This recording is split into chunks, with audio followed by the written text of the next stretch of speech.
बिस्मिल्लाहिर्रहमानिर्रहीम। अस्सलाम वालेकुम स्टूडेंट्स, कैसे हैं आप लोग। उम्मीद है आप सब लोग ठीक होंगे। आज हम बुक का चैप्टर नंबर 3 जो कि है डाटा कम्युनिकेशन, जो हम अपनी क्लासेस में स्टार्ट किए हुए थे उसी को कंटिन्यू करेंगे। आज का हमारा फर्स्ट क्वेश्चन है, discuss different types of data communication. Data transmission. Data transmission की 2 टाइप्स हैं, parallel transmission and serial transmission. Parallel transmission, a method of transmission in which groups of bits are sent at the same time on multiple wires is called parallel transmission. Parallel transmission में एक से ज़्यादा bits at the same time send कर जाती हैं multiple wires पे। एक से ज़्यादा wires पे एक एक बिट करके नहीं सेंड की जाती, बल्कि एट द सेम टाइम, यानी सपोज 1 सेकेंड हुआ है और 1 सेकेंड में ही सारी बिट्स आगे सेंड हो जाएंगी, जैसे कि आपको डायग्राम में भी नजर आ रहा है। अगली स्लाइड की इसके डायग्राम देखें। सीरियल ट्रांसमिशन में एक ही वायर होती है और उसी पे एक एक बिट करके डाटा सेंड होता है, जबकि पैरेलल ट्रांसमिशन में आप देख रहे हैं नीचे कि एक से ज़्यादा वायर्स हैं और एट द सेम टाइम वो सारी बिट्स एक ही वक्त में दूसरी साइड पे सेंड हो जाएंगी। इट इज़ यूजली यूनिडायरेक्शनल, एक डायरेक्शन में डाटा सेंड किया जाता है। Each bit is transmitted over a separate line. Her bit के लिए एक अलग वायर होगी और अलग अलग एक एक बिट करके डाटा 1 बाय 1 नहीं सेंड होगा, बल्कि एट द सेम टाइम सारी बिट्स दूसरी तरफ सेंड हो जाएंगी। The internal transfer of data in computer uses parallel mode. The data transmission between computer and printer is done using parallel transmission. इस वजह से पैरेलल ट्रांसमिशन फास्ट होगी, क्योंकि इसमें एक से ज़्यादा वायर्स होती हैं और एक से ज़्यादा वायर्स में हर वायर पे अलग अलग एक एक बिट होती है और एट द सेम टाइम वो सारी बिट्स दूसरी तरफ सेंड हो जाती हैं। जबकि सीरियल ट्रांसमिशन में एक ही वायर होगी और उस पर डाटा 1 बाय 1 सेंड किया जाएगा। A method of transmission in which data is sent 1 bit at a time is called serial transmission. The character bits are sent sequentially. Sequentially means sequence से तरतीब से एक एक करके सेंड की जाएंगी। Serial transmission इसलिए slower होगी than the पैरेलल ट्रांसमिशन, क्योंकि इसमें टाइम ज़्यादा लगेगा, एक एक बिट करके सेंड करनी होगी, जबकि उस पर मल्टीपल वायर्स में एक से ज़्यादा बिट सेंड की जा सकेंगी।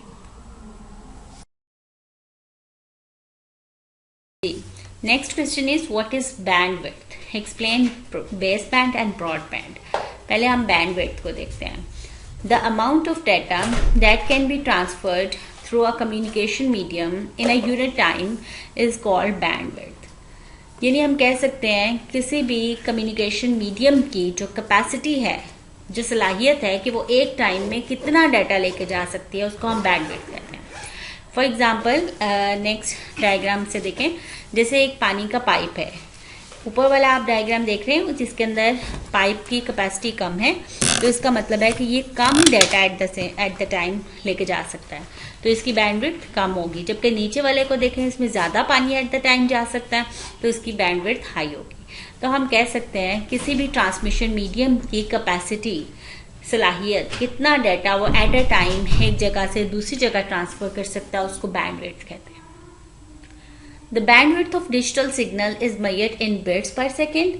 ठीक है, डिजिटल सिग्नल्स को बिट्स पर सेकेंड, एक सेकेंड में कितनी बिट्स ट्रांसफर की जा सकती हैं, इस तरह से मेजर किया जाएगा। और एनालॉग सिग्नल्स को मेजर किया जाएगा इन साइकिल्स पर सेकेंड और हर्ट्ज में इसको मेजर किया जाएगा कि कितना डाटा लेके जा सकते हैं। ठीक है स्टूडेंट्स, समझ आ गया आपको। इसका फीडबैक आपने देना है कि आपको बैंडविड्थ की समझ आ गई है। Base band. Base band is a communication technique in which digital signals are placed on the transmission line without change in modulation. पहले तो ये समझ लें कि मॉड्यूलेशन और डीमॉड्यूलेशन क्या होती है। मॉड्यूलेशन ये होती है स्टूडेंट्स कि डिजिटल डाटा को एनालॉग डाटा में कन्वर्ट करना मॉड्यूलेशन होता है, और एनालॉग डाटा को दोबारा डिजिटल डाटा में कन्वर्ट करने को डीमॉड्यूलेशन कहते हैं। ठीक है, तो हम डिजिटल डाटा को एनालॉग डाटा में कन्वर्ट किए बगैर डायरेक्ट डिजिटल सिग्नल्स को सेंड कर देते हैं, तो हम कहते हैं कि हमने इसका मॉड्यूलेशन चेंज नहीं की। डिजिटल डाटा को एनालॉग में कन्वर्ट किए बगैर, यानी डायरेक्ट अगर हम डिजिटल सिग्नल सेंड कर दें ट्रांसमिशन लाइन पे तो इसको बेस बैंड कहते हैं।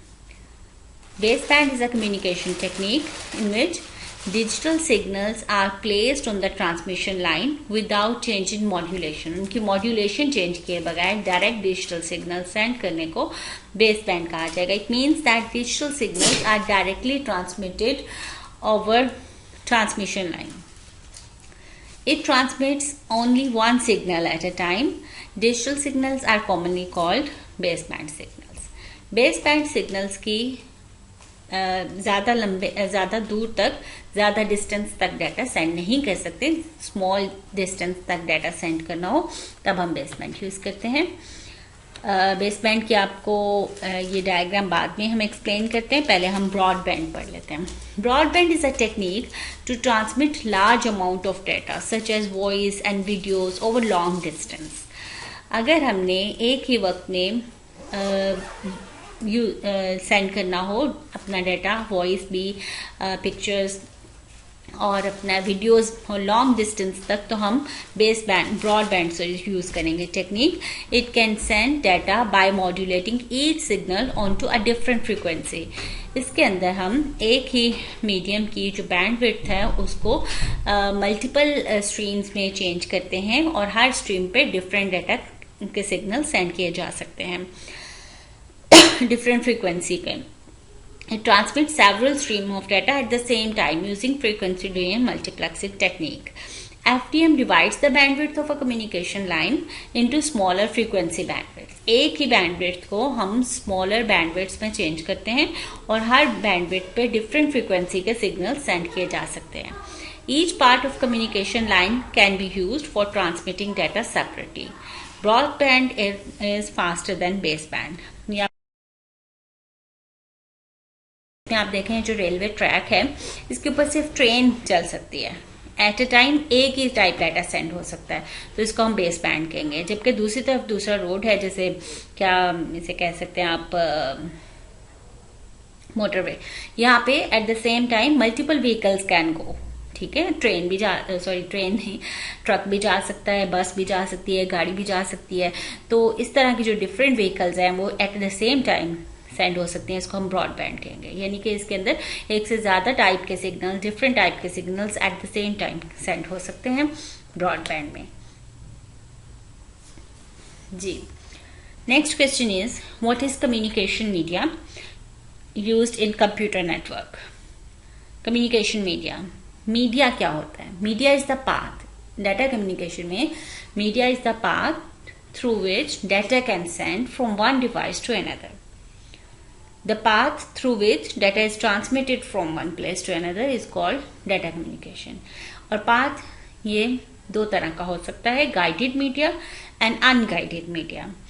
guided media को bounded media भी कहते हैं, जिसका मतलब है कि signals are guided from one device to another। उनको गाइड किया गया कि यहां से यहां तक आपने जाना है, यानी कि वाइड मीडिया। वायर के जरिए से हम एक तार एक डिवाइस में लगा देंगे, एक तार दूसरी डिवाइस में लगा देंगे, इस तरह से दोनों जो कनेक्ट हो जाएंगी, ये वाइड मीडिया जो है इसको हम कहेंगे गाइडेड मीडिया। और अनगाइडेड मीडिया क्या होगा? जिसमें signals are not guided to a particular device, बल्कि उनको हम एयर के जरिए से, हवा के जरिए से दूसरी डिवाइस तक पहुंचाएंगे, और ऐसे मीडिया को हम अनगाइडेड मीडिया, अनबाउंडेड मीडिया या फिर वायरलेस मीडिया कहते हैं। ठीक है, गाइडेड मीडिया में devices are directly connected to each other by using some physical media like wires. इसमें twisted pair cable, coaxial cable और फाइबर ऑप्टिक्स आती हैं। जबकि अनगाइडेड मीडिया में communication devices which communicate with each other through air और using space, using broadcast radio signals, microwave signals या infrared signals। Unbounded media is used where it is not possible to install cables। इसमें हमारे पास microwave communication satellites और mobile communication के examples हैं। जी students, हम गाइडेड मीडिया में ट्विस्टेड पेयर केबल आज पढ़ेंगे। Twisted pair cable is the most commonly used physical transmission medium। It is used in local area network to connect computers and other devices. पहले मैं आपको इसकी पिक्चर दिखा दूं। ये देखें जी, इस तरह की पिक्चर आपने, इस तरह की वायर आपने देखी होगी, जिसको खोल के देखें तो उसके अंदर इस तरह से वायर्स आपस में ट्विस्ट हुई होती हैं और इस तरह से पेयर बने होते हैं। एक और आपको दिखा दूं, ये देखें इस तरह की, और आगे उसके प्लग लगा होता है इस तरह की केबल लोकल एरिया नेटवर्क में यूज की जाती है और it consist of a pair of copper wires. The wires pair of wires is covered by a plastic insulation. इन पेयर्स के ऊपर एक प्लास्टिक इंसुलेशन होती है जो कि आपस में ट्विस्टेड टुगेदर हैं पेयर्स, और twisting of wire protect them from interference of the external electromagnetic waves. जो बाहर के इलेक्ट्रोमैग्नेटिक वेव्स हैं या सिग्नल्स हैं, अनवांटेड सिग्नल्स जो हैं, उनको ये कैप्चर करने से प्रोटेक्ट करती है। Thank you. आज के लिए इतना काफ़ी है। अगर आपकी कोई क्वेरीज हो या कोई क्वेश्चन हो तो आप इस ईमेल एड्रेस पे पूछ सकते हैं। Thank you so much.